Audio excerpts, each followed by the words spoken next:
All right. Hello, everybody. Good morning, good evening, good afternoon, wherever you may be. Uh, and welcome to the Nerdcast. My name is Brian Martinez. I am here with Mike J, and we're going to be talking about the latest in our popular culture.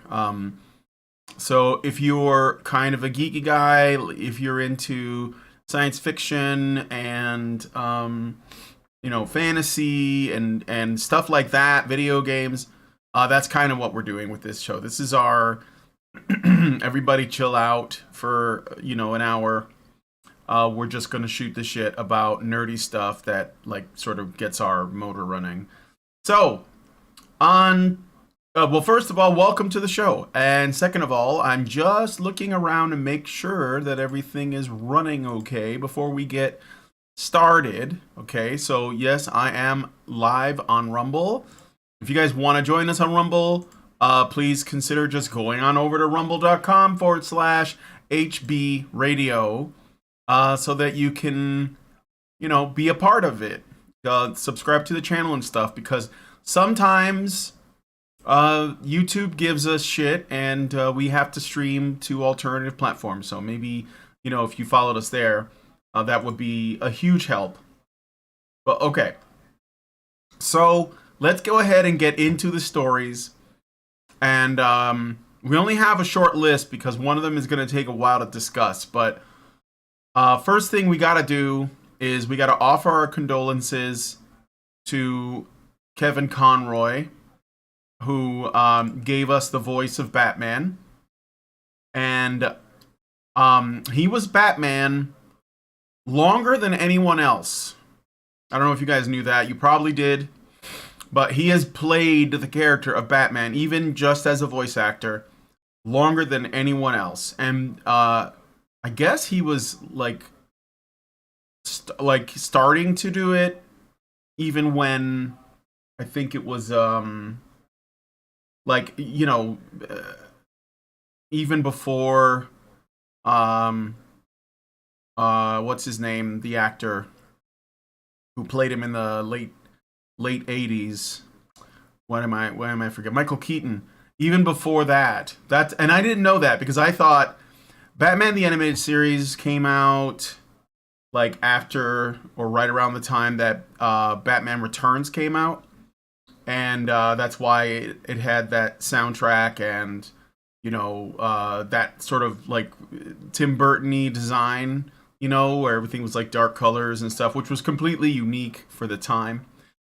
And so I thought it was basically just inspired from that, but from what I heard, and I could be wrong, it's not. It was something that I guess there's always that development period where maybe it's not out, but they have all this stuff written down, and people are doing what do you call it? They're trying to get the job. They're showing off their stuff. They're whatever. And anyway, so it sort of depends on how you count it, but the point is that he had been playing Batman for a very long time. And he died of cancer. I believe it was just cancer the other day. And we're all gonna, remember him. That's all I can say. I don't know if he was even gonna keep doing Batman voice work, but yeah, I'm the next guy is gonna have some pretty big shoes to fill. So, do you have any thoughts on this day, Mike? Oh yeah, got a few. Oh, all right. Conroy was pretty much my introduction to a majority of Batman. Like, every now and then see something in the theaters, and that was nice and everything. But like every day, man, every day at like I think it was 5 p.m. Cartoon Network, Batman animated series. Mm-hmm. I must have seen every episode at least a dozen times. Mm-hmm. And he just, dude, that voice, I swear, and I swear to this day, nobody says Joker like him. It's like he sneaks an H into that word when he says it. It's like the Joker. And just never gonna hear that again from the man. Yeah. And I had a really sad discovery. Yeah. The last time he played Batman on screen in person as himself, Oh, you mean like on that there was that show? I can't remember. it was that god-awful Batwoman show. Yeah. Where they basically just used him as like a vehicle. Because I forget the plot. It was oh god, what it was? It was one of those Crisis on Infinite Earth plot lines. Yeah, they were going to different parallel universes, and the Bruce Wayne in this guy's universe was like he was like paralyzed or something. Yeah, he's like an old decrepit has-been who's totally just kind of lost his way, and they're just like, we need to collect the ultimate Batman from this universe, and of course they find Bruce Wayne, like, yeah, we found him, and then it's like, oh wait, no, he's nothing like the Batman. He's lost his way, and then they find the Batwoman. It's like, oh no, she's the one. Okay, later, bye. So they just used him to shit on him and then replace him instantly. Wow. And it's like, oh, that just feels so bad. Yeah. So I didn't know that because I don't watch WB crap, but well, I don't watch it either, but I heard it was making the rounds a couple years ago, because this wasn't recent. This was like in 2019. Yeah. It's probably, but that was like one of his last things that he was credited for. Yeah. So then, but it oh seems... god, and the other one was that god awful Batman and Harley Quinn show. Oh wait, what? Is that the name of the show? I never heard of it. That's the name of the show. Batman and Harley Quinn. Yes. Okay. All right. Okay, so I'm saddened by that. Yeah. Yeah. I like to bring the temperature down, but it was something I looked up the other day, and like, hey, I wonder what. Oh. Yeah, that is kind of sad. So, okay, I will say, rest in peace. I'll say that.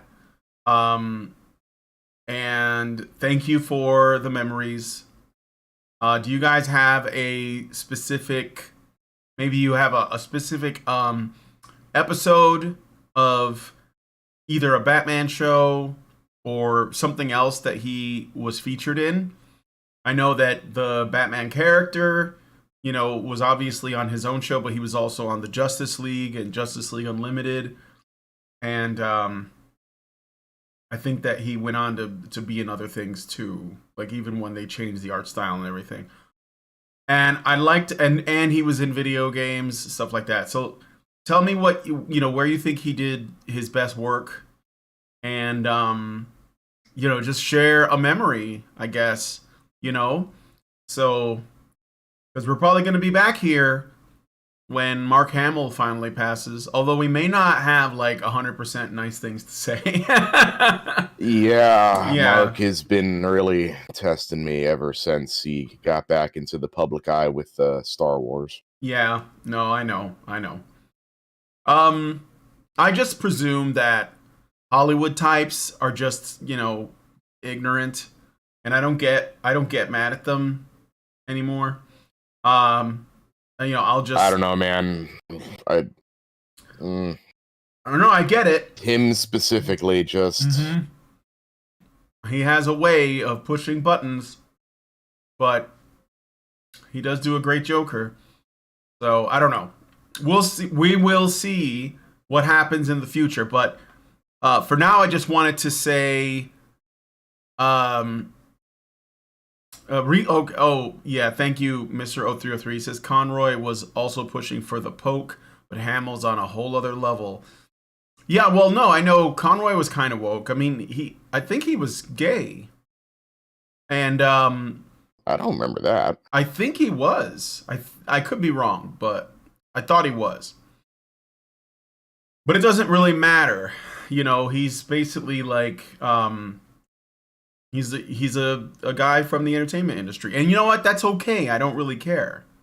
So, but he may have like laid low, really well compared to say Hamill did. So, but anyway, let us know what you guys think about this in the comments. And if there's nothing else, we're gonna move on to the next story. Is really the main story. Yeah. Well, no, we got one more. We got one more to mention. There was another very famous person's death that was kind of overshadowed by Kevin Conroy's death. Mm-hmm. And that would be Gallagher. Yes. I bet a lot of you didn't know that out there. Brian didn't know that like less than a day ago. Gallagher died. I did not know that. And well, I don't know. Sad. It really is. I have a little bit of a ramble. I can go on. Yeah, go on a ramble. I remember like watching one of his shows, and like I thought it was just going to be just the watermelons because that's all anyone really ever seems to know about Gallagher. But no, he's incredibly funny even without them, and like a lot of it is prop based humor, which is kind of rare these days. But he managed to make an entire show about that, and that was really, really funny. Mm-hmm. And he would do stand up. Like he got famous because of the watermelon things, but he started with stand up, and like apparently he was still touring. Like I think the only thing that managed to stop him was the COVID bullshit. But good God, he went for decades, man. Mm-hmm. And he was, like I said, solid with stand up, but the prop comedy, even just aside from the watermelons, was on like another level. Mm-hmm. And he had such good wordplay. Like, yeah, there's one where he's got like a little panel with like letters that pop up, and he's going on about like the pronunciations of words and how like if you change one word, suddenly it's pronounced different, and it's hard to describe, but he was fucking great. I still remember one of my favorite bits from him is he's just going through like all of his props to try to find something to do next. He's like throwing them aside, like, no, that's not funny. No, that's not funny. Then he pulls out a watermelon and just stares at the audience, and they're just busting up, and he's just holding a watermelon. Yeah. And he's like, that's for later.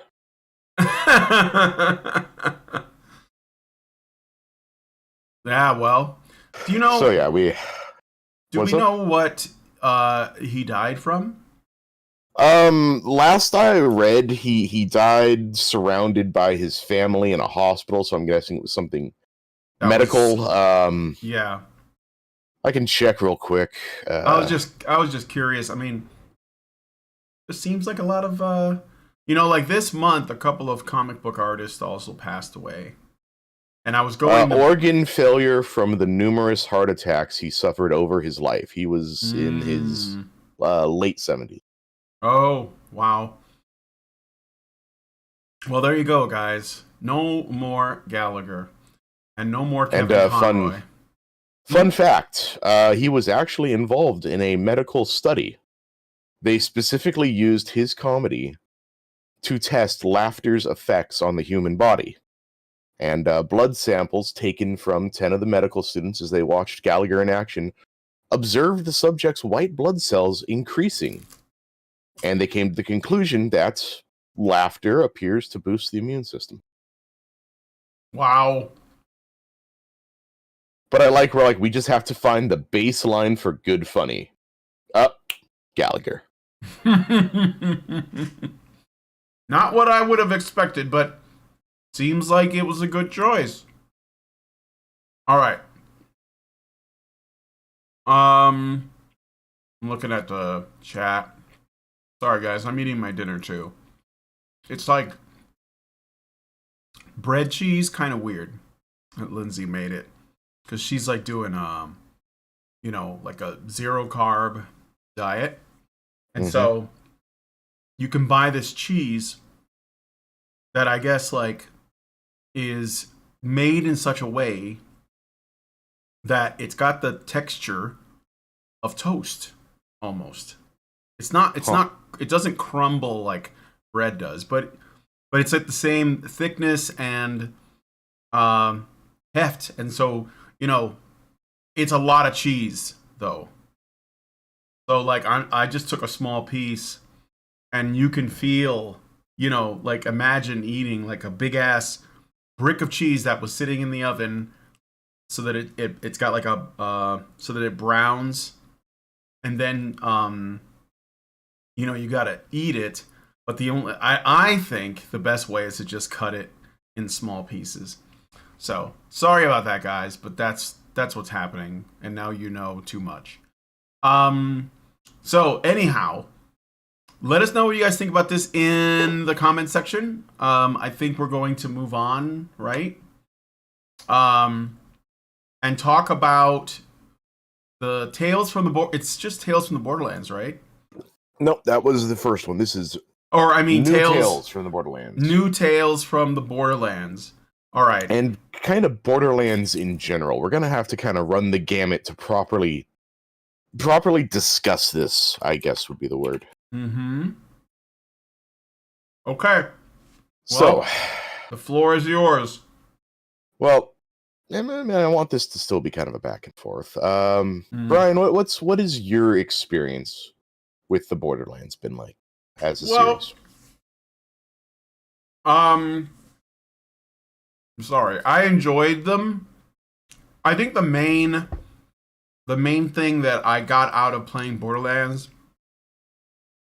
was playing with friends. So the co-op aspect is the thing that got me into it. So I played through Borderlands 1 and Borderlands 2 with my friends when the games were new. But Borderlands 3, I lost contact with my friends at that point because of like disagreements that we had outside of the game, and I can't, like, there's no point in going into it, but it's basically political bullshit. But I know the feeling. But I did play Borderlands 3 on my own anyway, because my wife was kind of interested, but she got bored of it because I guess she just she just never liked these sort of like looter shooters. Just loot oriented games like Diablo, where you're just killing things and then picking up all their shit. And I understand that, and she's not into the looter shooter thing. So I ended up playing through the third one by myself. I liked it, and I figured, okay, I liked it until, and I think I was at the end of the game when this happened.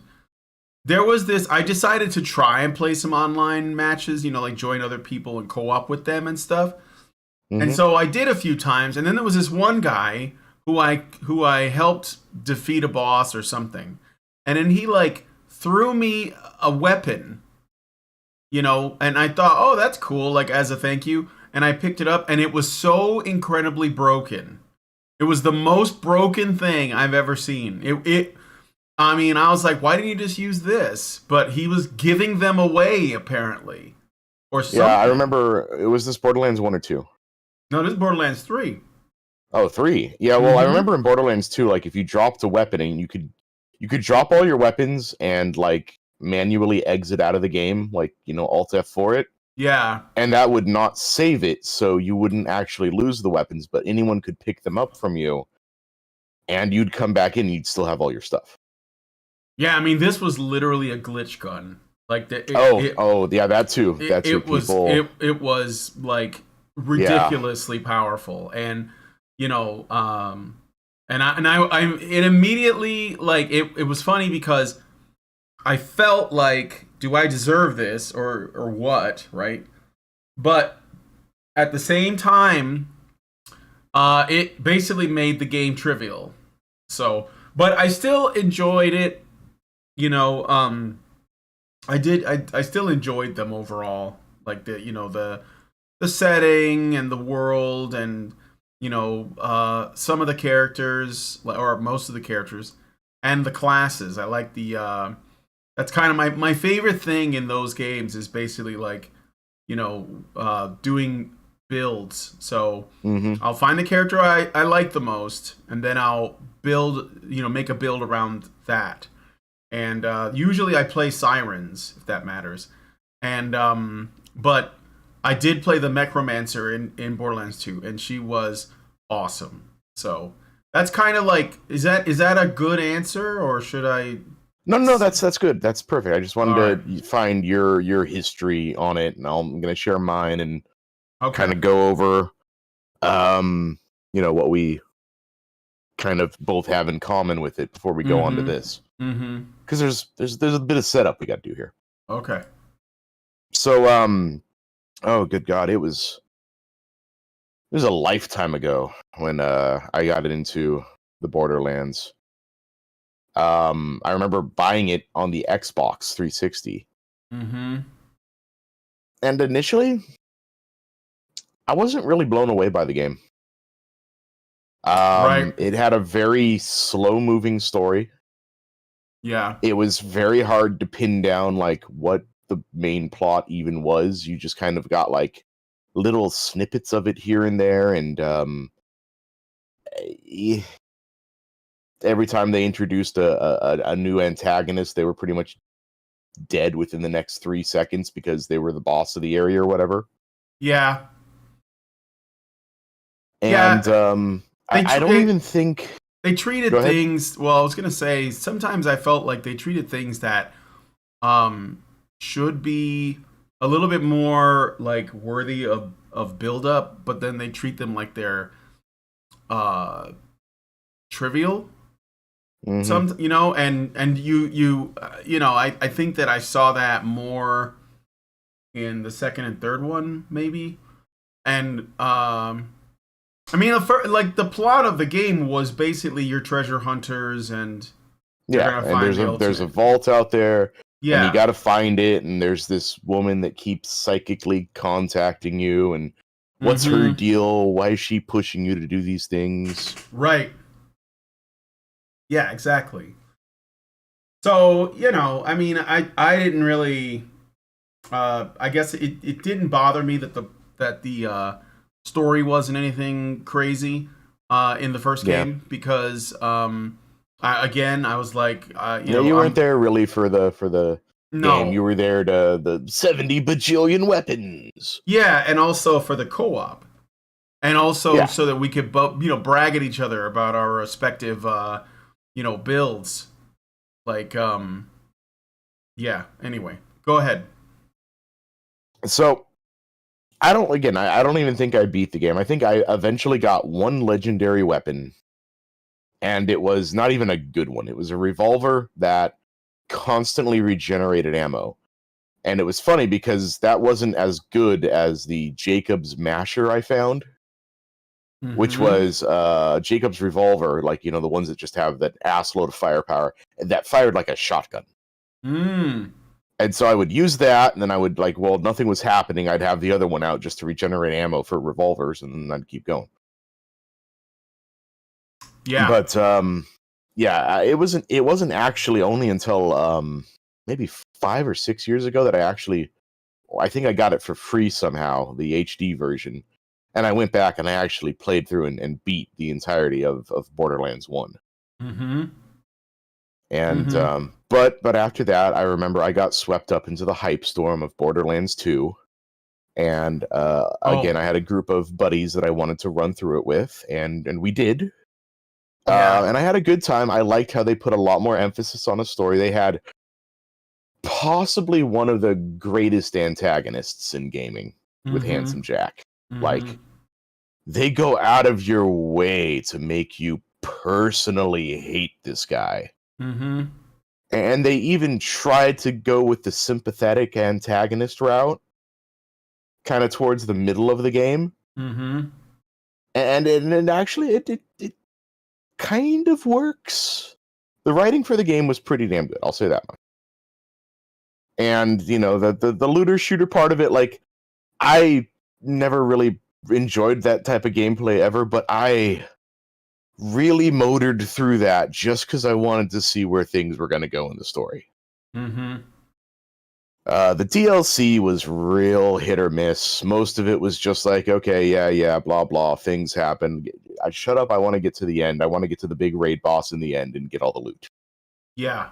Because that was the whole thing for each DLC. It had just a huge raid boss that dropped whatever the cool new shiny was. Mm-hmm. And that was and in that was kind of it. the DLC for Borderlands 2? Most of them had something like that. Or Borderlands 1 as well, where they had Borderlands 1, I don't remember much about Borderlands 1. I think that there was one more boss that they introduced, like one really big bad boss. Mm-hmm. I know they added another thing that was a gigantic loot pinata, basically. Yeah. It was like the vault treasure, but times 2. Yeah. And then they added a few other ones. There was like a zombie DLC. I think there was a Thanksgiving DLC. Mm-hmm. And then Borderlands 2 had 2 DLCs where it was like, play the game again, but it's even harder. Then they came out with another DLC. It was like, play the game again, but it's even harder. Mm-hmm. Yeah, I'm sure. And at that point, I'm like, I think I'm done. Uh-huh. I think I'm done. Yeah. And in between 2 and 3, you had something real special drop. This was back when Telltale was still an existing company. And you had something that I know you didn't play, but I played, called Tales from the Borderlands, which was a Telltale-style interactive narrative game. Yeah. And that... I go up to bat a lot, quite often, for Telltale, but this is like in my top 5 of games that they've produced. Mm-hmm. And it's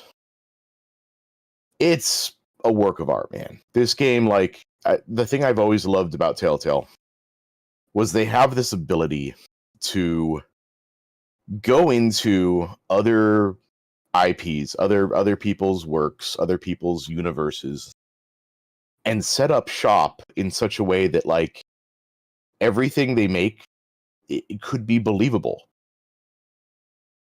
At least in respect to the world. Know what I mean? Yeah. They did this with Batman. They did this with they did this with crap. I'm blanking so hard right now. Game of Thrones. Well, they did Game of Thrones. Mm-hmm. They did Batman. They did that. Are you only talking about licenses or properties that did not belong to them that they have done? Mostly, like, I mean, like, yeah, mostly the ones that sort of that they don't have, that they just kind of walk into, and it's like, did they do any everything of those that they set up could be believable? Yeah, and then like A Wolf Among Us, Walking Dead. Yep. So yeah, Sam and Max. Yeah, well, it's like, it's easy to kind of like tell a story in The Walking Dead when we've only been following this one group and their adventures. You can kind of just say, well, meanwhile in North Dakota. Yeah. And it's, as long as you got zombies and everyone's kind of an asshole to each other, it's The Walking Dead. But like in Game of Thrones, they took and they set up 2 northern houses that are completely believable, that blend in seamlessly with the rest of the universe, that, I mean, for all intents and purposes, could definitely be canon. Mm-hmm. And they did the same thing here with the Borderlands. They had the vibe of the atmosphere done flawlessly. They kind of had, how everyone sort of reacts, because there were some characters from the games that they put into this game. Yeah. and it was great. It was a blast. They told a really good story, and apparently, the folks at Gearbox liked it so much that they even included two of the characters from the game into Borderlands 3. Mm. And because there's a not to spoil, because I do not want to spoil the original Tales from the Borderlands, because I think it's something everybody should pick up and play. But there's a lot of things in there that happen that if you play Borderlands 3, you know about by now. Mm-hmm. But there's a lot of things that happen in there that like really, really kind of rock the foundation of the Borderlands universe. Mm. Like there's a reason classic Hyperion doesn't exist anymore in Borderlands 3. Like even with Handsome Jack's death at the ends of 2, Hyperion was still more or less up and running as a company. Mm-hmm. But it shows in Tales from the Borderlands how they like totally and utterly imploded. Ah. And it's pretty impressive. Yeah. So, and then Borderlands 3 came out, and I never touched it. You didn't touch Borderlands 3? It was a combination of things. There's no Mhm. one reason. Borderlands 3, and this is something I think you can probably back me up on. Borderlands 3 is when it started getting a little Silly? not a little. It got real silly. And it was also the woke was really starting to leak. Mm. Yeah, I'm trying And to remember. don't get me wrong, that was totally there in Borderlands 2, but they just ramped everything up to 11. Yeah. It's not that I don't agree, but it's been a long time since I played them. So I'm kind of like struggling to remember, what elements of woke are in there. Although I will say that there is a lot of girl power shit in there. Yeah. So that that was for sure, especially and a pretty with disproportionate number of lesbians. Yeah, of course, yes. That's what I meant by girl power. But yeah, as a disproportionate number of lesbians, there is a strange element of girls are better than everyone else, like propaganda in there. And this is actually every male like, is either an incompetent coward or an asshole. yeah, and especially the sirens, right? The sirens are like, so enlightened. They're like, they walk amongst the on the air, beyond criticism, and it is a bit boring. But like, maybe it's just me, but I'm so like, I'm so used to that from just about every piece of media now, that if the media is like, if it's a game and it's really fun to play, I will probably just roll my eyes and just keep playing. And that's basically what I did, I think, for the Borderlands games. But that's, for me, that was always the thing that kept them from like being incredibly great. Because the girl power thing, it just like, it's boring. It's boring, it's predictable, and yeah, that's what I noticed. I didn't notice any other kind of wokeness. I guess there's probably like a lot of like LGBT stuff in it as well, because I kind of remember some of that as well. But again, why am I surprised? So I'm sorry, Mike. You can keep going. Oh no! I'm glad that you had some. Oh, to say Tyler there. Preston asked about the prequel sequel. I did play that game too. I never touched that. I saw it and I was like, eh. Yeah, I mean, it wasn't really. It could have. Because I forgot about it, even though I did play it. It's funny because again, I played this one alone, and it was really unremarkable. Like, it didn't have. I think the thing that makes Borderlands is the characters, like the characters you play Mm-hmm. as, right? The You, characters and the kind of the setting are what makes the yeah, game for me. yeah. The setting is great too, but like if you're going to have a lot of fun playing a game that is specifically made, not that it's the only way to play it, but if you have like three friends and you're all playing it together, then you're going to have a much better time. I think that the characters that you get to pick from when you start the game are a very important part of whether or not it's gonna like really grab you, right?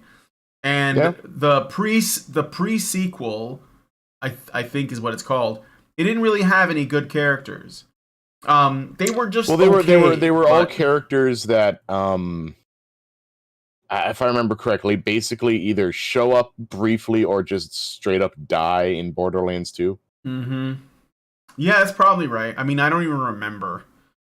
I played Like I know, it I was know one like of them was Handsome Jack's cowboy yeah, sheriff girlfriend who you straight up kill. Another one was the cyborg guy that again you straight up kill.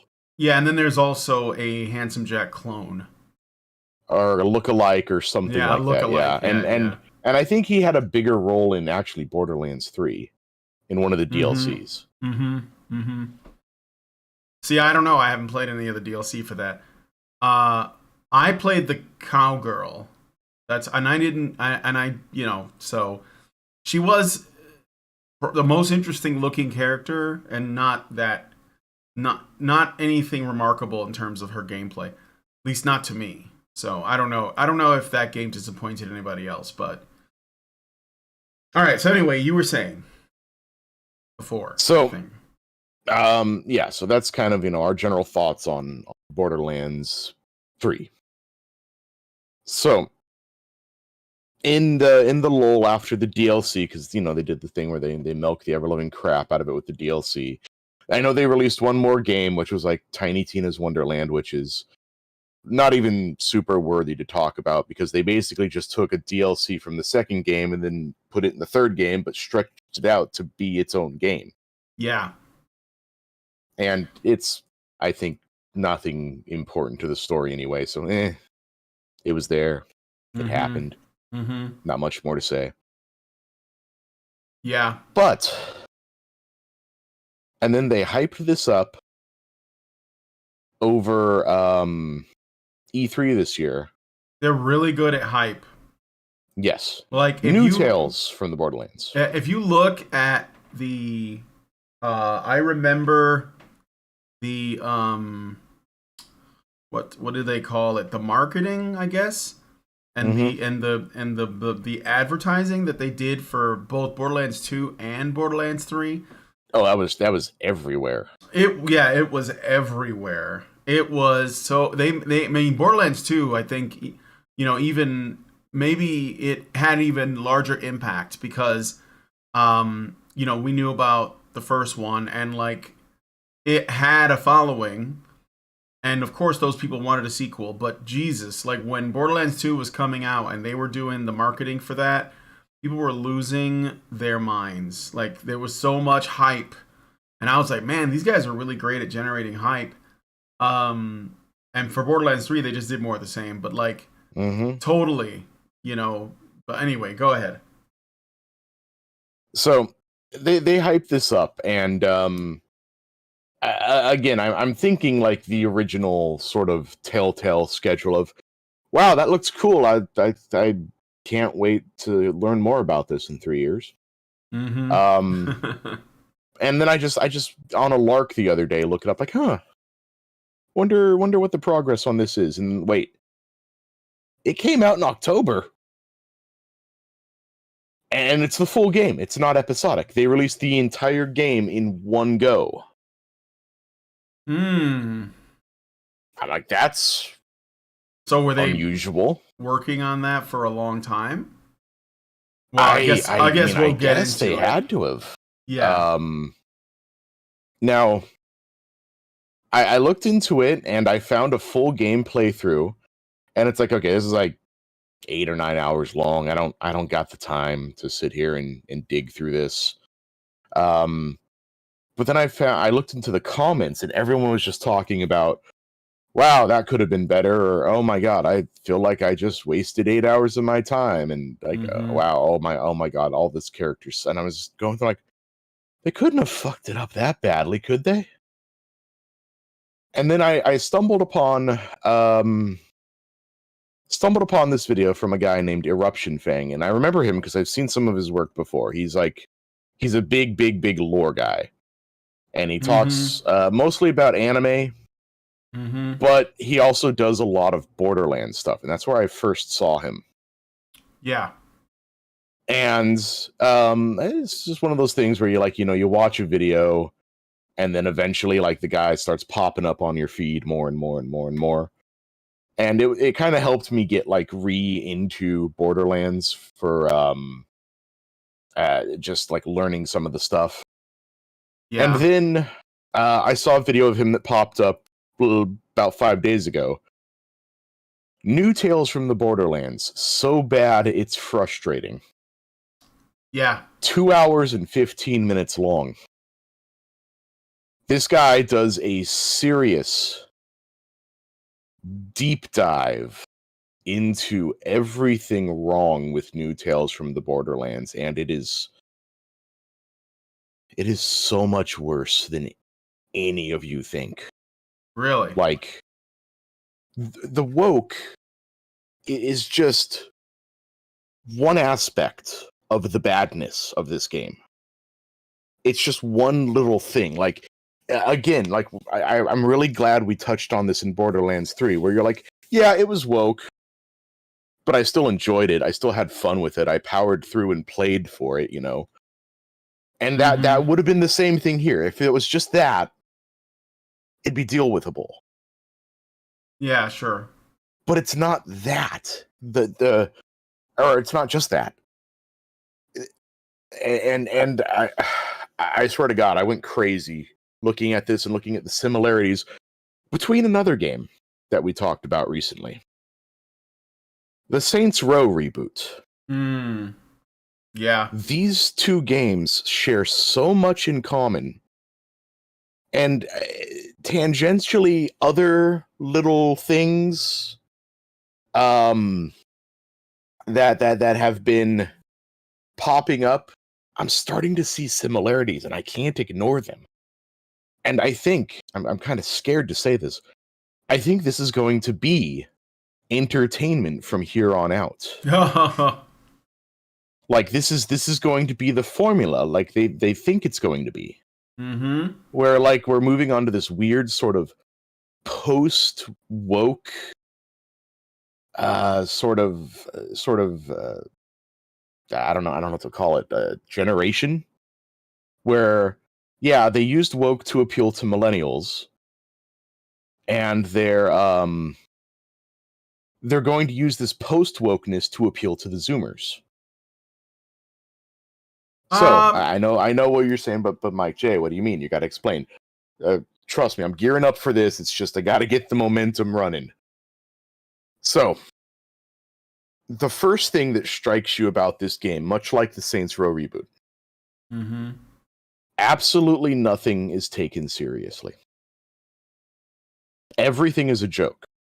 You are going to be hit with a joke every 2 to 3 minutes in the game, if not a shorter time fuse. Yeah. And everything is played for a joke, but here's the problem. 1 in 10 land. And that's not even to say it's a good joke. It's just 1 in 10 are like, heh, moving on. Within the entire game, there was only like maybe 2 or 3 that I'm like, okay, that was funny. That was actually pretty funny. Points to you. Right.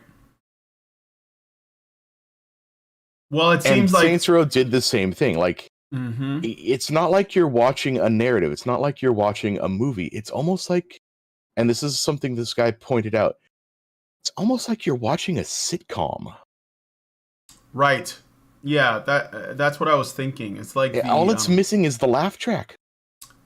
Yeah, and this is like a pattern for a lot of media. Like where they want it to feel like a sitcom or something like that. Like they did that with She-Hulk, and it wasn't funny, but it tried to be. And they did it. Taika Waititi, he couldn't make Thor: Love and Thunder into a sitcom because it was obviously a movie. But instead, he did the exact thing that you're talking about. He crammed in jokes at every opportunity. Yeah, and that's something that whether they that's fit an or evolution. not. Yeah. That's an evolution that Marvel movies. I mean, they started kind of there, but they really hardcore turned into. They're not superhero movies anymore. They're comedies with superheroes. Yeah, they're not even good comedies though. Nope. They're not even funny comedies with that happen to have superheroes in them. But I mean, I wouldn't even call them superheroes. I just say that people with powers or technology or something. And that's. I think it's because the people who create this stuff. Well, first of all, they don't have a sense of humor. Obviously, that's why they're always getting mad at fans that criticize their work. But also, I think that they live in a fantasy world where they believe they are hilarious, and so or they're surrounded by people telling them they're hilarious. Or they're surrounded by people who tell them that they are hilarious. And this is like with the Gearbox thing. It's just it sounds like it's appropriate for where we are today. Like and I don't even know if this is intended to appeal to the Zoomers because I've got a theory. I've got a theory here. All right. Go ahead. It is meant to appeal to the Zoomers because what is the biggest success right now? What is the thing every Zoomer is addicted to 24/7? TikTok? Mm-hmm. Yeah. And that's what they want. What is TikTok? Think about it. It's funny joke, scroll, funny joke, scroll, funny joke, scroll, funny joke, scroll, funny joke. For hours, you could sit there. And so that's what everything has to be now. Joke after joke after joke after meme after joke after meme after joke. And that's apparently how you capture the Zoomer attention span. Yeah, maybe. I mean, yeah, I could see it. I mean, I'd like, I don't think that's all Zoomers, but no. It's a gross oversimplification, certainly, but no, I know. I'm just saying that. But it is the big thing, and that's what they're like. Well, the kids seem to like it, so let's make everything like that. Yeah. So I do feel like I'm getting ahead of myself. So the game is set. I forget. It's either post Borderlands 3 or during Borderlands 3. I believe post Borderlands 3. Okay. And the game focuses on three main characters. Now, Tales from the Borderlands 1, the first Tales from the Borderlands, had two main characters, so this isn't super duper new. And like I said, one of those main characters actually pops up in Tales from the Borderlands 3. Do you remember the Atlas CEO, Reese? Vaguely, yes. The guy with the mustache and the robot arm? Yeah, he was one of the main characters from Tales of the Borderlands. Okay. And he also pops up in this game, but we'll get to that later. So, New Tales from the Borderlands has three protagonists. There is the brother-sister combo, Anu and Octavio. Octavio is basically just a street urchin type character who simply wants to become rich and famous just to be rich and famous. Okay. His sister Anu is a scientist who works for Atlas and wants she's a woman in STEM. Yep, and they will beat you over the fucking head with this. And she wants to make the world a better place, and she really hates animal testing. Okay. And then there's Fran, the frozen yogurt shop owner, who is an obese, tattooed woman, paralyzed from the waist down, bound to a hover mobility chair.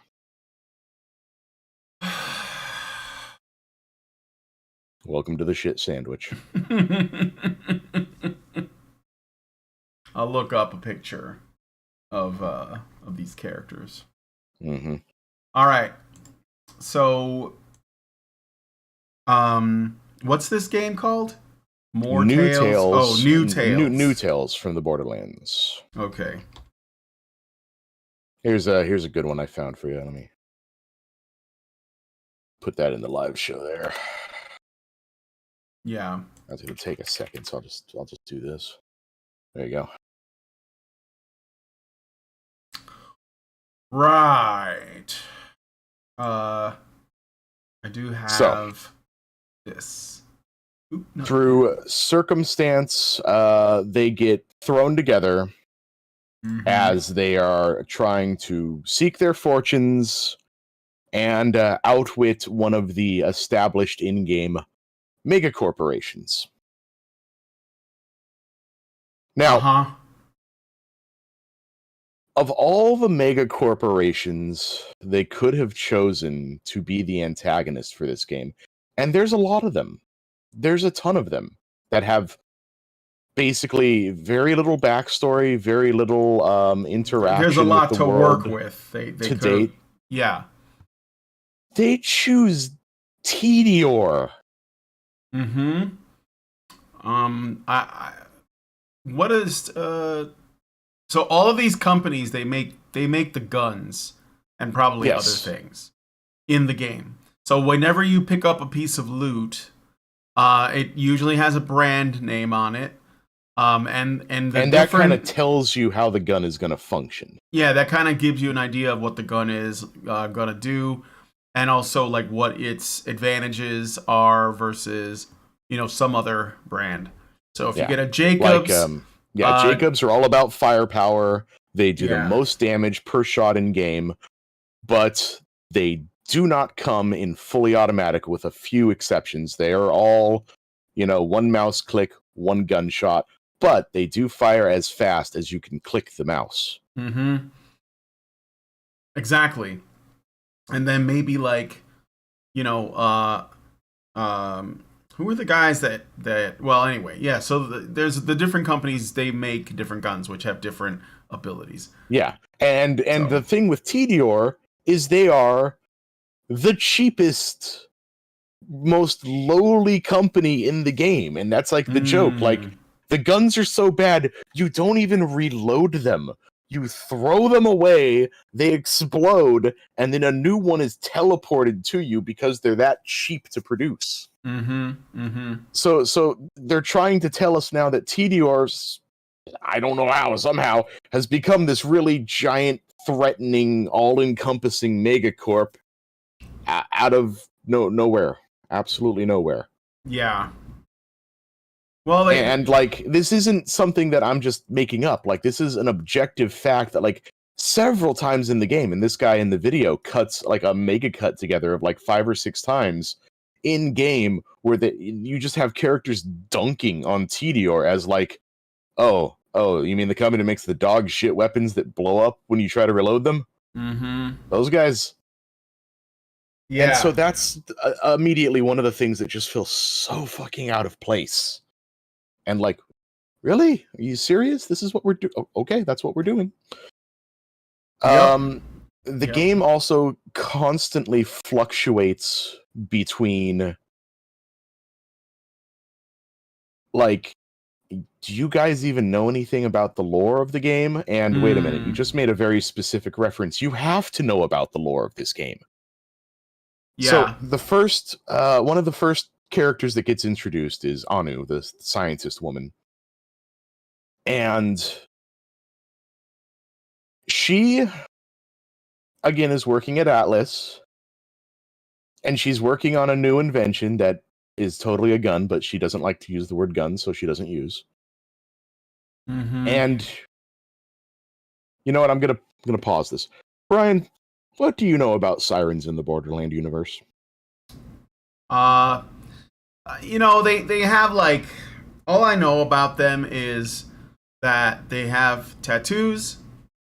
I don't know if that is a requirement or something, but they are women. They're really powerful.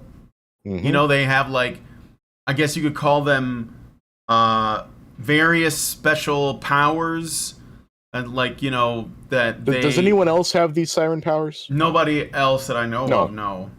And there's like how many of these are there? There's Well, there's a few dozen, right? I guess. I mean, I didn't really like. I never tried to figure it out. How many sirens have there been in game? I think there's been like maybe 4. Yeah, so there's the redhead from the first game, Maya from the second game. There was a chick in the pre-sequel, I think, that was also a siren. And there was a chick with that was like a super strong one that was in the third game. So I know of 4. And and there was the one that was Handsome Jack's daughter, I think. That, you know, he had to like kill her. So maybe like somewhere between 5 and 7. Yeah, I guess. So the cliff notes here, very rare. Yeah, they're very powerful. Unusual. Yeah, very powerful. And the source of this power is never fully explained, right? No, it doesn't. It remains an enigma. There's a lot of fan theories. Somebody in the chat said that Tanist turns into one. I think that's right, at the end of the third game. Or close to the end, but yeah. I wouldn't know. Well, so again, still pretty rare, powerful, source of power not explained. Brian, what if I told you that within the opening, like 5 minutes of the game, that this scientist female character creates a gun that just mimics siren powers? Oh. Just does it. It does it. Figured it out. How does it work? Iridium. Yeah, it's like the catch-all. Iridium. It's vibranium in the Borderlands world, right? It does it. It does everything depending on what you do to it. Yeah, it's just like whatever you need it to be, that's what it is. And for this, she is promptly fired. By Reese, who has now morphed into a slimy, the bottom line is all I care about and money, corporate CEO type. Which is, again, running totally counter to his entire arc in the original Tales from the Borderlands. Like, he goes from being a well-meaning but very corporate type guy to a, you know, I've got to do better. I've seen what, you know, my mentor, Handsome Jack, turned into. I don't want to be him. I want to be better, and I am going to be better.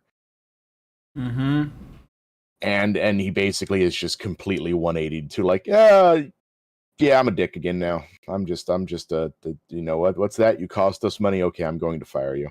Bye-bye, pack your bags. Yeah. And it's painful because he was honestly probably my favorite character from Tales from the Borderlands. From the first one, right? Yes. Yeah, we're gonna jump around these words often. Tales from the Borderlands, that was the first one. New Tales from the Borderlands, that's the hot pile of garbage we're discussing now. So okay. That's kind of her setup. Fran, the frozen yogurt shop owner's setup. She actually appeared, well, not really appeared, but was mentioned in Borderlands 3. I think it was one of the DLCs. I'm not sure if it was in the game or if it was DLC. Okay. The one where you go up against Maliwan. Yeah, I don't know. That sounds like DLC that I haven't experienced. Well, one of the DLCs, basically, the long and short of it is the CEO for Maliwan's son is killing all of his brothers and sisters.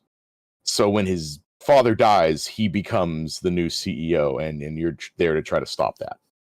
And at one point, like, him and Reese are having just a casual conversation, and he's like, "What's your most favorite thing in the world?" He's like, "I like this frozen yogurt shop that's on Pandora." And then the space station you're on releases a gigantic, like, satellite beam and destroys the frozen yogurt shop. just Oh, because the guy's being a dick. yeah. And that was Fran's frozen yogurt shop. Mm-hmm. And that's who this character is. Surprisingly enough, it did not completely vaporize her in the shop. It just put a big hole in it. So, Oh, okay. Satellite Blast was kind of weak there, I guess. Mm, When, yeah. before it's been shown that these things can wipe out villages and towns with ease. But hey, we're just going to ignore that. We're just going to ignore that. That's going to become a theme. Mm-hmm. Yeah, sure. Okay. So what And else? so that Oh. happens, and she's still trying to operate it regardless because she's waiting for the insurance claim to come around. Mm-hmm. I'm not even joking. That's the plot. All right. And that's kind of why she wants in on this whole thing too. And then Mm-hmm. again, we've got the scientist girl's brother Octavio, and again, he just wants to be rich and famous for the sole purpose of being rich and famous. Right. So he doesn't have a story. Not really, no. Okay. So, they end up getting embroiled in this bit of a corporate spat between Atlas and, again, for some reason, Tedior. Mm-hmm. They end up stealing a vault key in the process and break into a vault. And again, there's one thing I need to stress about these three characters. They are not vault hunters. They are Mm-hmm. not super soldiers. Well, there's a small exception I'm going to get to in a bit. They're just everymans. They're, again, a frozen yogurt shop owner, a street urchin, and a scientist woman. That's Mm-hmm. it. Yeah. They kill a vault monster in episode 2. And like Twice! these are not things that you would typically see simply because the setting is a little let's say the setting itself is a little bit what's the word I'm looking for? A little bit ludicrous. And so you It might is, and you have yeah. to accept a certain level of crazy, and I'm Mhm. fine with that. But like, Yeah. What I'm saying is that this is unusual for that.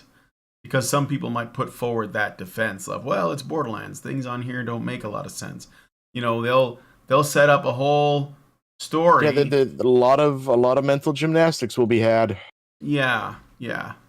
That's why I was just asking about that because I I don't know. Like it does seem to me to be absolutely wild. Like they're just it's like the people who are making this game or who made this game, they've heard about Borderlands as but they probably even like played through some of it, but they probably don't know what the actual like the feel and tone of it is supposed to be, I guess. Is that a Mhm. fair way to put it? Yeah, that's definitely one way to put it. Putting it mildly, What? perhaps. Yeah, like one of the things this YouTuber, the Eruption Fang, put it towards the end. He's like having almost a mental breakdown. He's like, I refuse to believe humans made this game. Mm-hmm. Like this is some AI that is almost sentient that is able to put these blocks together in a way that makes sense. Yeah. It's just it's so so Absolutely. there's one thing we got to get into right here and right now. The Mm-hmm. character Fran is basically God. Oh. Oh God. The tattooed, morbidly obese, paralyzed from the waist down woman in a hovering mobility chair is basically God. Is she a siren? No, there's no Okay. in-game universe. There is no in-game in-universe explanation for the things that she can just do because she just okay. Brian, I'm gonna give you three things. Tell me pick out the thing that happens in the game. Number one, she single-handedly leaps into water to save one of the other characters while fending off a shark. Number two, her chair turns into a gigantic mech suit. Mm-hmm. Or number three, she uses her frozen yogurt ray like Mr. Freeze's ice gun to freeze an army. Oh man. Which one? Which is the real one? I'm gonna go with 3. Gonna go with 3. Yeah. Well, sorry, Brian, I lied to you. I pulled a fast one on you. All 3 of these things happen in game. All 3 of these things. Oh. All 3 of these things. Oh, brother. Okay. Like plot armor is this doesn't even cover it. No, it doesn't seem to. Like it not even plot armor. It's like situational invincibility. Mm-hmm. Okay. Jesus. Spoilers, people are saying. Hey. Oh, we're gonna spoil everything. So if you don't want it, door's right there, man. Yeah. I do have some. Y'all need to know how bad this is, but yeah, let's do the super chats and let me do some super chats and rumble rants and such. So in super chat land, we got Senior Sticks who gives us $2 and says, "You eating your dinner on cam could get super chats." No, I'm not gonna do that. Not pretty enough, Brian. I'm sorry. Besides, I finished that a while ago. It was just a small piece. Albert Nader, but thank you, Senior Sticks. Albert Nader Retro gives us $5 Canadian and says, "Everything is a joke. Only 1/10 land. Did Taika Waititi write it?" Well, it's the same. It's the same attitude, where everything should be turned into a joke, no matter how odd and strangely inappropriate it is. And I think it's because, honestly, these people are just telling us how little they give a shit about the things that we really give a shit about, you know? So, and that's it. They just treat it like a joke. Okay, now over in Super Rumble Rants, rather. I'm sorry. I got a message from NobaFan21 who gives us $1 and says, "Where's a good line to draw for strong female characters without going woke? When does a well-written female character turn into a girl boss?" Well, when every single male that enters her sphere either becomes an incompetent moron or an overbearing asshole for literally no reason. When they have to denigrate every man around her to build her up while not focusing on anything she's actually accomplished or anything she's actually done that's admirable. Just no, woman and has power. You must like now. Yeah. I think that's a fair measuring stick for that. So, yeah, I'll agree with that, and I would say that's what you should look out for. But like, to be honest, the thing is that almost everything that comes out these days, they're gonna have that in one way or another. So I wouldn't set up my expectations as too high in terms of like running into non-woke content. I mean, basically it all is just about, okay? But if you can, there are still some products or some media that doesn't do that. In general, though, that stuff stars men, and in general. So that might be what you are stuck with, or you can go watch some old classics. They generally don't do that. So, all right. Thank you for the super chat. I do have 2 super chows, and then I think I'm done. Meredith G gives us $5 and says, "HBR News number 382. So this was yesterday. We should always fight the." Well, no, it's okay. I mean, like, this was after my show was over, I think. "We should always fight the abolition of jury trials because it is a fundamental human right. If you take it away for one crime, it will expand to all crimes." Thank you for that. And then Nova Fan gives us another one yesterday And he says, your description of lefties reacting to Jewish success reminds me of the doublethink when it comes to the great replacement theory. Bring up the idea of non-whites outpacing whites in having children, and you get called a conspiracy theorist, but support it while hating whites, and suddenly it's logical. All right, thank you for the super chats and super chows and all of that. Now let's get back to this story of this Borderlands game and why it's, I guess, the worst game in the entire franchise. It probably, that's saying a lot. Yeah, and it probably could kill the franchise. Like, I don't know how much they spent on this, but I don't know how far that goes. Okay. Anyway, real quick to answer a question in chat, Tyler Preston.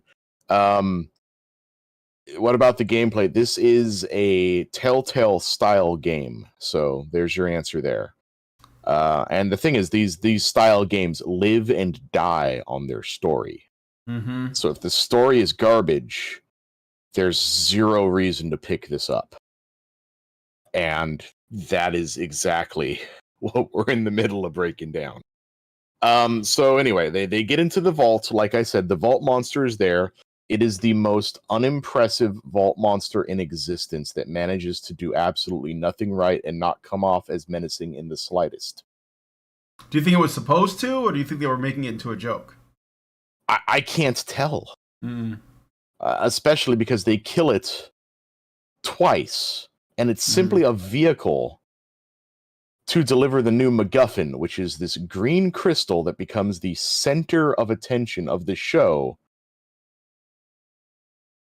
And they quickly find out it can heal anything. It can reverse death. No downsides, no limits to its power. And so what do? They spend the next 5 minutes killing each other. Yeah. Like sociopaths. And this, I cannot begin to describe how this trivializes the rest of the game. Yeah. Each character from this point on dies somewhere between 3 and 20 times each. Oh, God. But because they have the crystal that brings you back to life in one piece, it's not a problem now. Mm-hmm. And this becomes the thing that this heartless TDR CEO wants to recover from them because, well, yeah, why wouldn't she? Yeah. All of the characters, by the way, the main characters are absolute morons. I have to just get that out of the way because it will be a tiny bit important later. They fall for the dumbest shit constantly. And just seemingly like out of the blue. There's a lot of situational intelligence levels. Mm-hmm. It reminds me of a saying by Mike Judge, creator of King of the Hill. Mm-hmm. What's the talking saying? About basically discussing like who's the story going to revolve around on this episode of King of the Hill, like before the the episode gets made in the writing room. And he'd come in and he'd say, because Mike Judge just sounds like Hank Hill, he'd come in and be like, all right, who's wearing the idiot hat this week? Yeah. And it's like, that's the joke. They're all wearing the idiot hats. Yeah. Constantly. Except sometimes it's smaller and sometimes it's bigger. So, they get captured multiple times at multiple points. All while things are happening. Fran displaying these Herculean feats of strength just out of nowhere. Again, just situational invincibility on full display. Mm-hmm. Meanwhile, they're trying to write in all of this slapstick and comedy, and again, it's just like it doesn't really work, guys. Yeah. Also dancing. There's a lot of dancing. A lot of characters start dancing for no reason. It kind of reminds me of did you ever watch Like oh there's a god, the musical review? number and they all start. Oh no, just dance. Just there's just random dancing. All Not even a right. musical number, just dancing. Like, have you ever seen oh god, the guy that got famous for reviewing the Star Wars movies, Mr. something, I forget his name, starts with a P. Mr. Plinkett? Plinkett. Yeah. Yeah, sure. His reviews, like, did you ever watch his Fembusters 2016 review? No, I don't think so. Although, is that the one where they said, you know, uh, is that the one where the famous line, don't ask questions, just consume product and then get excited for next Oh no, product? that was Red Letter Media. They're the same guys that do the Plinkett reviews. Yeah. But Yeah. but there was this reoccurring thing, because apparently that's another thing in Fembusters. There was just a lot of dancing for no reason, and he has this line he keeps repeating with like increased anger every time it happens. He's like, "Why are you dancing? Stop dancing!" And that's what I felt watching this happening. Mm-hmm. And so that's kind of brings us to sort of about the middle-ish of the game, I want to say. Mm-hmm. Jesus. Yeah, and they decide to shoehorn this in the middle of the game as well. At one point, the female scientist character, she gets possessed by the spirit of the crystal. Didn't know that was a thing. Hey, guess what? That's a thing. Did know that the crystal had a spirit in it. This sounds like something Yeah. a woman came up with. Just so you know, We're just I gonna don't. make shit I'm up as not. we go along. I'm not trying to be mean, but if you're bringing in crystals and their healing abilities, and shit, that just doesn't sound Mm-hmm. like something someone with testosterone came up with. And that's just my opinion. I could be wrong, but that's Well, I'm going with that.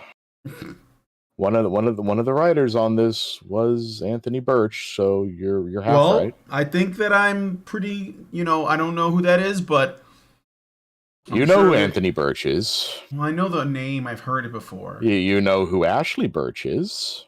All right, let me see. I forget things. Anthony Birch is Ashley Birch's brother. I hope that's all it is. I feel like he's a He's actor a writer for a lot of and things. writer. He's the guy that framed Anita Sarkeesian's retweet.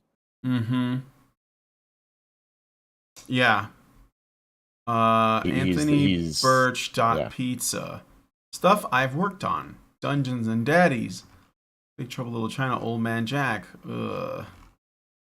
Did a lot of writing for a lot of the Borderlands games. Mm-hmm. Yeah, he looks like your typical neckbeard soy boy guy. He is everything wrong with, yeah. Yeah. And Ashley Birch. Oh yeah, I remember this face. I remember this face. So is it coming back to you? Yeah, I guess. Looks like she was involved with Bee and Puppy Cat, which I knew when I saw it. It was going to have those people. Critical Role, Ghost, and Molly McGee, and Steven Universe. Yep. So, yeah. All right. There you go. All you need to know right there. Mm-hmm.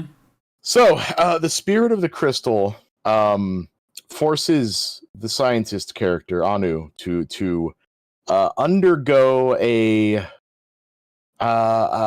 reckoning with herself, a forced moment of introspection. And this is really interesting for a few reasons. It tries to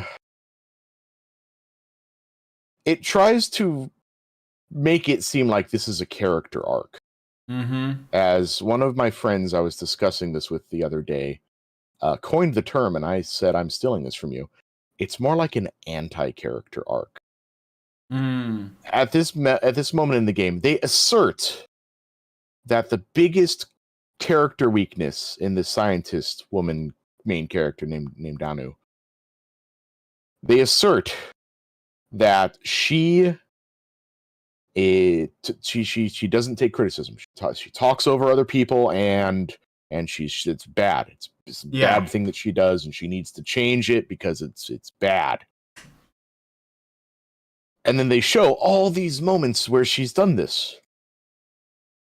The only problem is none of these moments happen in the game. Like, between this moment and the beginning of the game, none of this happens in game. They just had to invent stuff to show this off. Yeah. And what's even worse,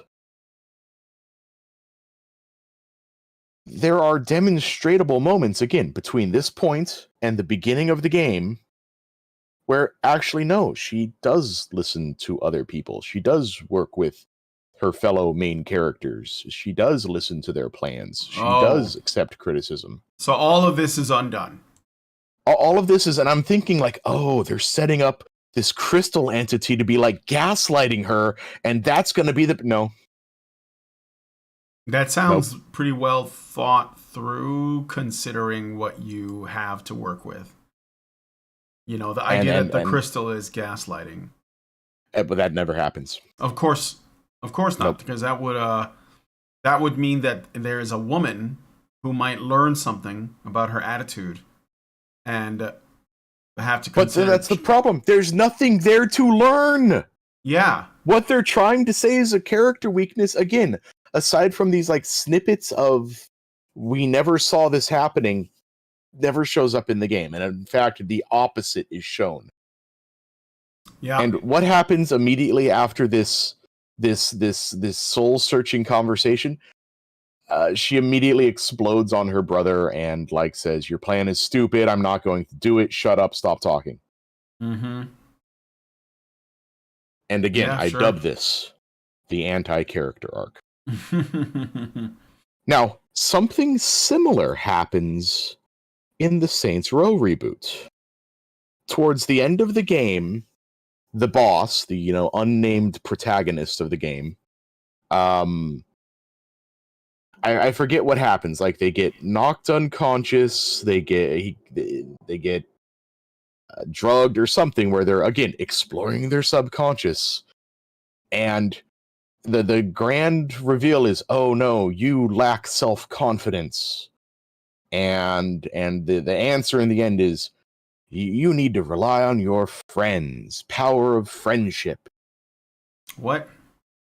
Exactly. This has never been shown as a flaw up until that point, near the fucking end of the Saints Row game. It just pops up. It's just a thing. It's just, we're just going to say this is a thing, and that's how it's going to be overcome. And it's like, no. You're the boss of the Saints.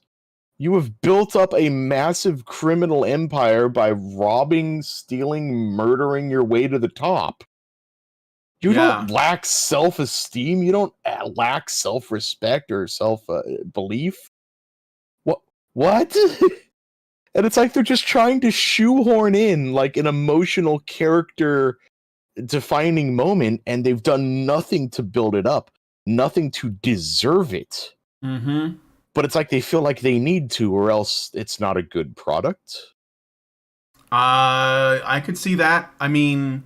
And the worst part is the entire game would have worked without either of these scenes. They are such nothing scenes where nothing of consequence is discussed. It never comes up again.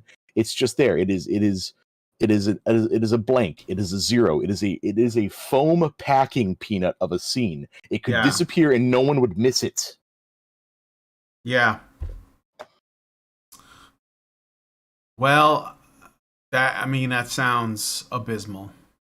Like, truly abysmal. And other things that happen, I'm just kind of scatterbrained now, but I'm just kind of dishing these things out as they come to me. So it's not just the main characters that are functionally retarded, it's the everyone else too. Mm-hmm. There are so many times in this where it's the classic bad guy, mwahaha, I have you surrounded, give up now, also kill them. And of course, they get away every time. Yeah. My favorite thing, again, remember I'm talking about Fran and her situational invincibility? Yes. She gets away a laughable amount of times by doing one thing, this one stupid trick. Even in the middle of like knockdown drag out fights where like all the characters are trying to kill the bad guy goons and the bad guy goons are trying to kill them, but oh no, they've got the sneak up on the morbidly obese tattooed woman who's paralyzed from the waist down and bound to a mobility scooter. Mm-hmm. And then they're the guns right pointed at her and everyone else is fighting and they should be shooting her right now, but they can't shoot her. She just put her hands up. Oh. This happens Okay. like 5 times. And so she puts her hands up and they just suddenly become pacifists. And they're like, yeah, we've got you now. You're captured. And then that lasts for like all of 2 seconds and then they die and then we just keep on going on. Oh man. It would be really funny if this wasn't so sad. There's another moment that is totally it has just the paw prints of Anthony Birch's disgusting soy-covered fingers on it. Mm-hmm. So, at one point, Fran gets the money to sort of restart her frozen yogurt company. And in addition to, like, setting things back up, she has money to hire more people. Okay. One of the one person that she hires. Okay, imagine Fabio back in his heyday, Mm-hmm. shirtless, with tight leather jeans. Oh, okay. Yeah. And he's only capable of saying 2 words, I am Groot style. Oh god. Free labor. Free labor. Free labor. That's all he says. And he exists solely to be objectified by every character that is within 5 feet of him. Right. And groped and touched and ogled. And that's it. That is this entire mainly by the character. women? Oh, it's mainly by the Fran, the okay. morbidly obese, paralyzed from the waist down, wheelchair bound, tattooed frozen yogurt shop owner. I see. And I see what they're trying to do here, and it absolutely makes me hate it. They're trying to sit here and be like, see, if this was a woman, you misogynists would like this, but it's a guy, huh? We're fucking with you. Fuck you. Fuck what you like. Keep playing the game, please. Give us more money. Yeah. Jesus Christ. And it is just the most transparently bad thing. Yeah, it sounds like it. So I'm not even going to cover the ending of it. There are multiple endings, and based on the choices you make, things can, I should say, end up differently. That does occur. That does happen. Mm-hmm. So there at least is that, and that was always one of my favorite things about Telltale style games is you can actually work your way to a different ending. Mm-hmm. But the optimal, I should say, ending, the best case ending is they go on, they all get wildly rich and famous, and they all decide to start a company together. Okay. And their company's whole thing is going to other companies and teaching them how to be nicer to their employees and how to take their employees into consideration, and you have to be nice. So, and one of my friends put this very nicely. Oh, so they basically are going around convincing companies they need they need diversity and inclusion training. Yeah, they're basically like ESG. They're going around telling people in other companies that they have to follow this new set of guidelines so that they could be considered a what's the word? A company with integrity and that is inclusive and all of that. So that's they're literally the villains of the story. Now, it was really funny because the guy who, again, the video that I watched on this, mm-hmm. he came to one conclusion. He's like, I know the only way this could all be salvaged. Yeah. So, again, one of the main characters, Octavio, the street rat urchin who wants to become rich and famous just to be rich and famous, his whole thing is he really likes movies. Mm-hmm. And, like, he's like, I want to make a movie one day. Mm-hmm. And this guy says it, and I think this is the only way they could pull this off. The in-game canon reasoning for all this should become this: none of this actually happened the way it's told. This is a movie. Yeah. This is a movie that this guy made after, like, becoming rich and famous through a much more mundane, believable means. And he went ahead and made this all into a hyper-dramatized movie. Yeah. And that would almost actually work because there are a few scenes from the original Tales from the Borderlands where, like, something crazy happens because the way Tales from the Borderlands work is it's these two characters recounting the story of what's happened. And they'll start to embellish wildly at times. And the person that they're telling them that they're explaining this to will be like, hey, that is clearly not what happened. Now back up and tell it right. Yeah. So there is a little bit of precedent, and good God, it's the only way you could fucking make this shit anything believable. So it seems, yeah, it's that is. There are like little other niggling things, like at one point they gather together all of the CEOs from the major companies. Mm-hmm. Except everything is fucking wrong. Like I said, there's this one DLC that's all about Maliwan, where it's the one of the sons of Mr. Maliwan, the guy who runs the company, is killing his brothers and sisters to ensure that he is the only one left to inherit the company when his father dies. And, like, it turns out at the end, you're working for his sister, who is basically like, I don't want to die, and I also don't want him running the company, so work with me, and, you know, I can be in charge. And it's totally set up in a way that, yeah, she should be the one running the company, except, again, at this meeting of CEOs in the game, he's the CEO now? Another thing is another character who hated Hyperion. She shows up in one of the DLCs for Borderlands 1, Athena. Oh, okay.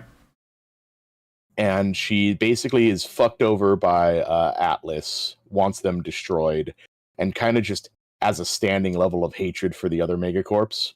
Mm-hmm. She's now the CEO of Hyperion for some reason. Okay. And one that not everyone would know. Hold on, I got to cough for a second. There's a lot.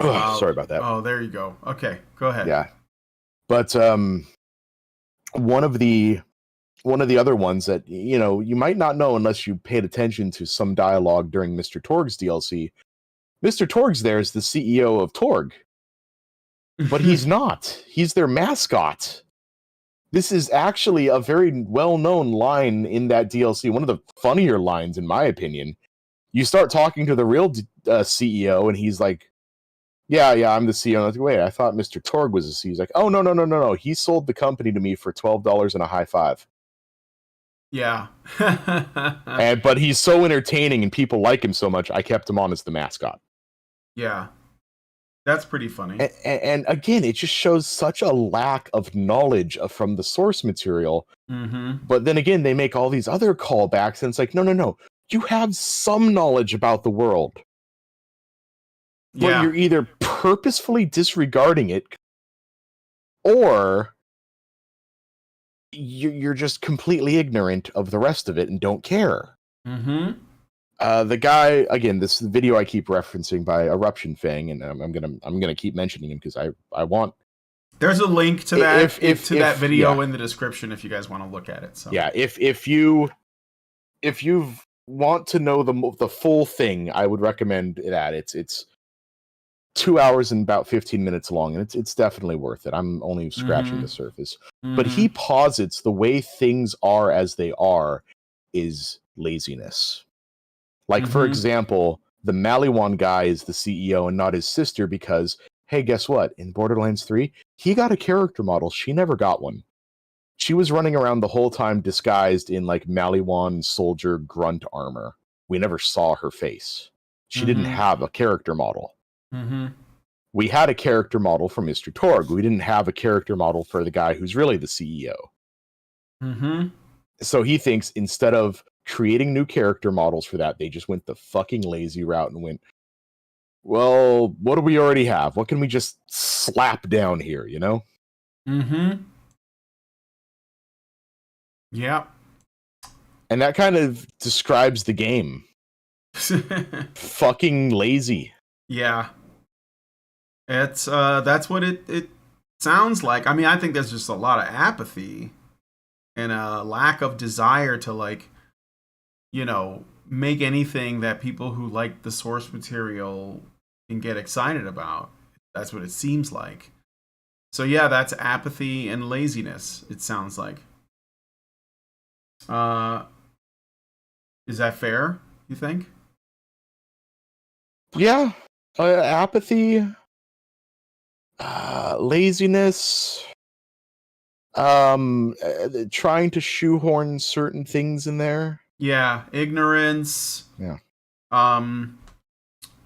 Yeah, it just sounds like trash. Mixed in with, like, a mild hatred of your fan base. Oh yeah, like there definitely is a lot of that. Like resentment for the customer, which is really strange. A strange thing to desire to express. One thing I will say, I just responded to someone in chat from Proven22X. This isn't a Telltale game. It's only a Telltale styled game. This is mostly because Telltale doesn't exist anymore. But this was made from the ground up by Gearbox. Yeah. And, like, usually you at least have a good story in there. And again, I will go to bat. I will die on the hill of the first Tales from the Borderlands. I love it. It was a great game, great story. And it's one of those things, like, I remember I streamed it. I should get a link to it, but I streamed every episode of it and did, like, a perfect run. And it turned out pretty good. But this is, I can't fathom how many leagues below that this is, this new Tales from the Borderlands. And like I said, I'm trying to come on to, like, a unified theory of how this is going forward, because I think, like I said, I think this is going to be the way things are going forward in entertainment. Like, we saw the push for woke. Like, Tim Pool articulates this really well when he talks about his time with Vice magazine. Yeah. Where it was all, is it a magazine or is it just a website? I forget. But his time with Vice, let's say. Just his time with Vice. And he says, like, you know, we were cool, we were edgy, we were counterculture, we were on the ground reporting, we were, you know, all these things that I wanted to be in journalism. And then one day, literally overnight, the bigwigs come in and they're like, guys, shift. We are now social justice. That is what they're saying sells. That is what we are being going forward. And that's all we're doing. No more of this other stuff. write what they want to hear. And Tim's like, well, what if what they want to hear isn't true? And he's like, hey, you side with the audience. That's where the money's at. Mm-hmm. And at that point, he's like, I'm just going to write out the rest of my contract on this and I am out. Yeah. But this is, I pray it isn't, but I think this is going to be the demographic shift here.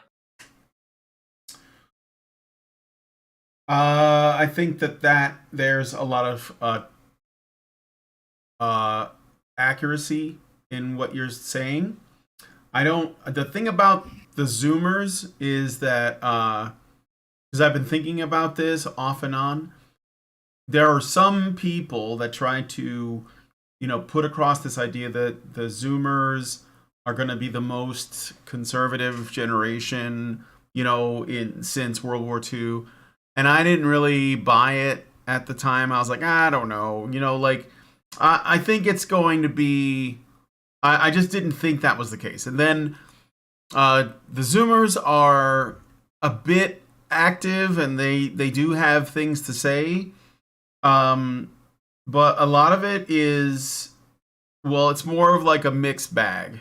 The Zoomer men, for example, are trying to find a path forward as men, and it's going to put them on the feminist side in some cases, and it's going to put them more like, and I know this is going to sound a little too perhaps optimistic, but I think that there's also a lot of these guys that are picking up sort of like red pill talking points, and that is encouraging, and I think that the work that we've done and how we've sort of spread this message, I think that's a part of it, but they're probably mostly getting this from guys like Andrew Tate, who are still going viral all the time. Yeah. And I think that in terms of that's where it's, this is not about entertainment or whatever, but about general values. And women, they're just doing what I think most women have always done. They basically side with their sisters, and they kind of build their opinions based around that. And so it's not really going to change much for women at all. And I think that when it comes to entertainment, I don't know that it's going to be able to adapt quickly enough. Like you mentioned the TikTok approach, and that may be true, but I don't know that that's a sustainable thing for the people who are writing this kind of content. Because the thing about TikTok is it's all user created. So, one of the things that helps a lot is that you might see something that's not funny, but you're pretty sure the next thing is going to be funny, right? Because different people are producing it. And the sense of humor of Zoomers, which I get, so it's not oh, I don't understand these kids, right? It's just not what these guys that made this game, it's not the same. I mean, they're probably going for the pacing and the energy and stuff, but it's just not working. And I think that these kids are just going to check out. They're probably just not going to watch this anymore. And why would they? I mean, they could just... I don't know what all the kids are playing now. I don't know if it's still, Fortnite. Fortnite or fucking, what's the one where you're you're a bunch of blobs and you have to win a race? Oh yeah, I know what you're talking about. Yeah. Yeah, I mean, whatever that is, right? That whatever it is that those kids are into, I think it's a completely different animal. And the sad thing is Fall Guys. Thank you. The saddest thing, I think the big thing right now is VR Among Us. That's VR. That's kind of revitalized Among Us. Yeah, VR Among Us. But the Well, anyway, what I was just gonna say is that uh, I don't think the kids are into that right now. And what's sad about it is that this might even be a reason to see that maybe, and I could be wrong. I hope I am. Maybe young people today don't want any story in their video game. They just want the gameplay because the story, it takes time to tell, and they'd rather just start playing games. So like Fortnite doesn't have a story. Well, I've heard there. Okay, so this is just what I've heard. I've never touched it, so I really wouldn't know. Apparently, there's like two different modes to Fortnite. There is a story mode, but that is like taking such a second seat. Yeah, it started to off the multiplayer. So yeah, it's it just started off as the reinforcing your main point. thing, Yeah, but yeah, the multiplayer is what became the thing. Yes, because again, nobody wanted to play the story mode, and I mean, like, and I'm not saying this to like, dog on Fortnite, because I think that ultimately they're just responding to what the audience is responding to. So they're like, well they want to play this. I'm not entirely sure about that, because something the chat's bringing up a lot of is a lot of the games like I played when I was a kid was totally devoid of story. Yeah, me too. And it was just gameplay. Yeah. So I don't think it's a Zoomer thing particularly.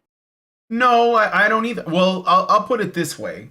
When I was young and the technology to make it into a story wasn't really like there, because at least like I played on a home console. So, there wasn't like the deepest story was probably like when the first RPG came out or something. But even if you like go before that, you had like Castlevania or something, or whatever the game was, Mega Man, right? And so but most of those, they were just about completing levels and making progress, and that was okay. And I'm not saying that makes them better or worse. I'm just saying that we didn't have the ability to tell the same story. I mean, Mario had a story, but it was really more like a premise, right? Yeah, and it was just like a means or a way to get you moving to the right. And that's okay. That was good enough. But like today, I think that there are people who want that again or something like it, even though they would prefer the technology and the sophistication and the gameplay to be on another level, but they like the idea of being able to just jump in and play and jump out. And that was like the thing about, I think, with a lot of the old 8-bit games, that they were made so you can jump in, play them, and then jump out. And with some exceptions, like I think that Mike Tyson's Punch-Out! Tried to tell a story in a way. Well, that, and you had Final Fantasy games back then. You had the Legend of Zelda back then. Yeah, the Legend of Zelda. You definitely had games with stories. Yeah. And my generation is definitely not yours. It's a couple years removed. So by the time I was doing stuff like like Counter-Strike, and I was addicted to PC cafes, LAN cafes, multiplayer games like that. Oh god, after school, that was my fucking jam. But in conjunction with that, I had like Metal Gear Solid 2, I had Deus Ex. Yeah, I had games with stories to sink my teeth into, and it was depending on what I wanted, hanging out with friends versus night in by myself. Yeah, that's what I'm saying. Like, Metal Gear Solid was like the first one was revolutionary, right? And it was because there was so much story in this military, kind of stealth shooter game.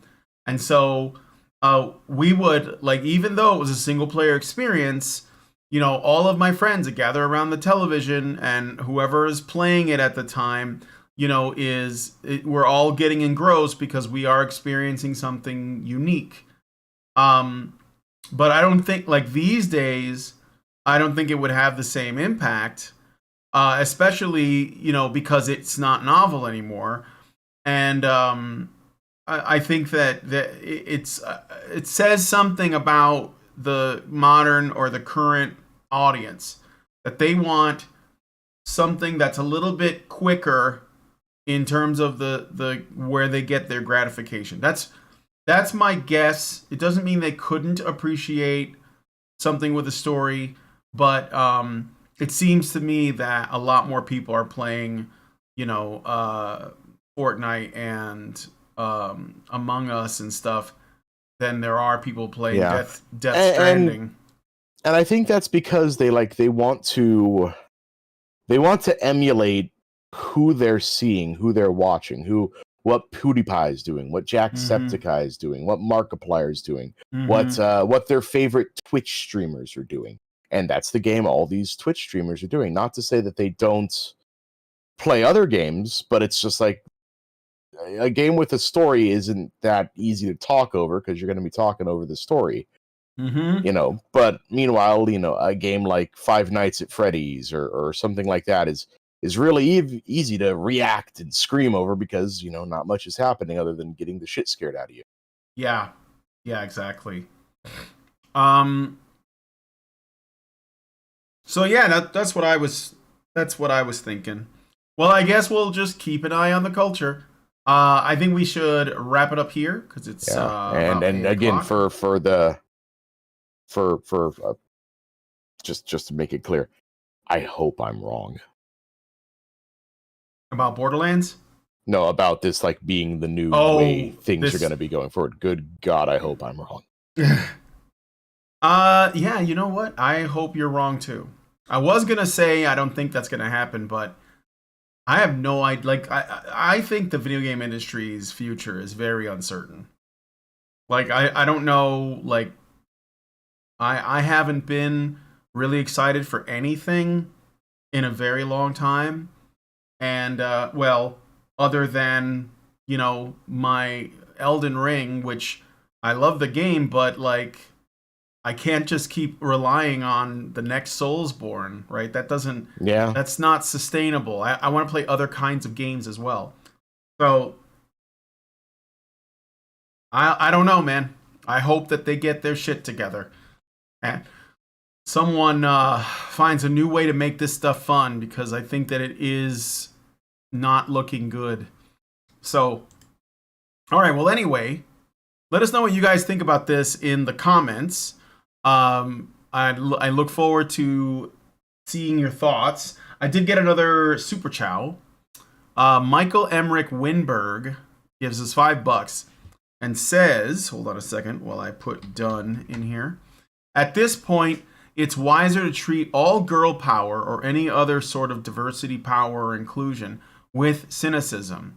It didn't used to be like that, but the paradigm has now been broken beyond all redemption. Most of the gaming industry's either dead or dying to the amoeba, and all that's left is to wait for it to fizzle out and then rebuild from scratch. Yeah, I mean, I don't know. Like, I don't think you need to give it much of your attention. I don't, generally. So, when I read about a new game that's coming out, if it looks like it's just another sequel or just another clone or just another what do you call it? Like a quick money grab or a cash grab, I generally just ignore it and move on. Now, there are games that are out or coming out that I'm actually interested in playing or even playing right now. For example, and I know these are they're not big releases, but there is a game, the Ninja Turtles game, which is like a beat 'em up. Yeah. And it's great. And I'm not talking about, because they made another Ninja Turtles game that was more like a collection of older games, which includes some of their classic beat 'em ups, which could also be good.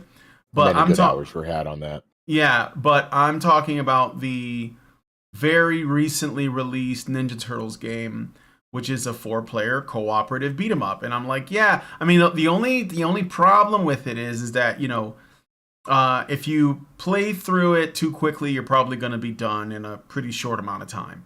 And that might mean that, you know, like, there's nothing else to do except play Casey Jones, because you unlock him if you beat the game. But like, aside from that, though, you know, considering it wasn't that expensive, it's a fun time. Shredder's Revenge is the game I'm talking about. Hothead Studios. And yeah, I you know, it's just a 2D indie. I don't know if it's indie, but a 2D side-scrolling beat 'em up, and I love those games. I also have another one. It's called River City Girls, and it's based on these old beat 'em ups like Renegade. You guys might remember that, or Kunio-kun, if you knew about the Japanese version. And and Double Dragon is part of the same, you know, setting or world. And they made a game where you play as the girlfriends of the guys, and they're like these kind of tough girl characters. But you can also play as the guys. Again, play through the game, beat it once, you unlock the boys, and then you can play as them. So, you know, and I played through both of those with Lindsay, although we haven't finished Ninja Turtles yet. So there are still some games that are not old that are a lot of fun. And they're making a sequel to River City Girls. I can't remember what it's called. So, you know, I might check that out. And I've also picked up, because it was really cheap, it was like $5. Might have been less, actually.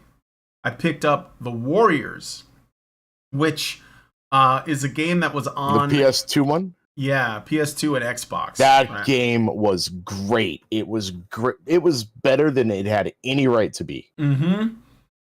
And they had it for sale, and I was like, I'm gonna pick this up because I think that Lindsay and I are gonna fucking love it. Now, what I want to do is I want to watch the movie The Warriors with her, and then we'll play the game. Because it's actually really accurate to the movie. It follows the plot very closely. So if you've never played The Warriors, you know, check that out, and you can get it for really cheap right now. So I am still, and it's games that I missed out on. Like, I also picked up the Ghostbusters game. I haven't played it yet, but you know, it's like the one that was, I believe it was on PS3, and you know, it was supposedly great. I remember that. And they had all the Ghostbusters are reprising their roles, doing the voices of the characters, and you're basically like a new recruit, you know. So it's supposed to be really good. I haven't played it yet. I haven't even started it up, but eventually I'm hoping to. Something interesting I learned the other day. Did you know The Warriors is actually based on an ancient Greek novel? Yeah, it's the Odyssey. Or not? Well, no. It's Anabasis or Xenophon. Yeah, it is. It's sort of like, yeah, it's a return trip, right? Yeah, and, it's basically this group of called the 10,000, which is a large Greek mercenary troop. Yeah, led by hired by Cyrus the Younger. Yeah, who they were going to go seize the throne of Persia from whoever the ruler at the time was. Can you? But Cyrus gets it? Yep, but Cyrus gets killed, and the actions of the Greeks is just that, oh fuck, we got no reason to be here anymore. And now they basically are at this madcap run trying to get the absolute hell out of Persia. And they're fighting along the way, and they're just constantly moving to different areas, and every day is just a fight or die sort of thing. And again, it completely mirrors the movie, but they did it in such a modern way. And oh my god, when I learned that this, you know, was a ancient book from like 370 BC. Yeah, I was like, dude, this adds a whole nother level to things. Yeah. Classic. I recommend everybody check out The Warriors. Definitely. Great movie. And the game. Great game. Very deserving. Oh, and the game is awesome. I played through it like years ago when I first picked it up for my Xbox, and holy shit, that game cracks me up. Like the way they do the beat downs.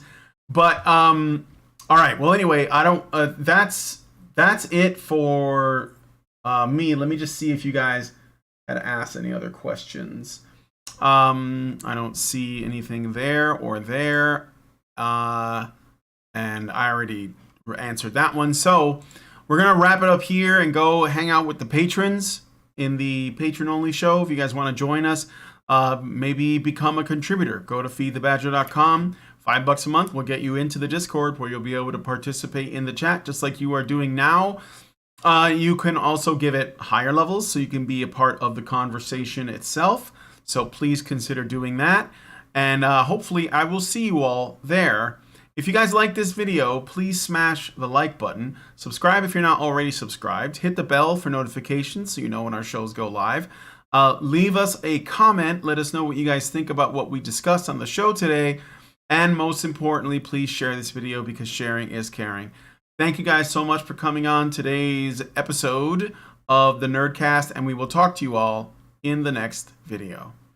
Men's rights activists are machines, dude. Okay? They are literal machines. They are talking point machines. They are impossible to fucking deal with, especially if you have like a couple dudes who have good memory on top of that too.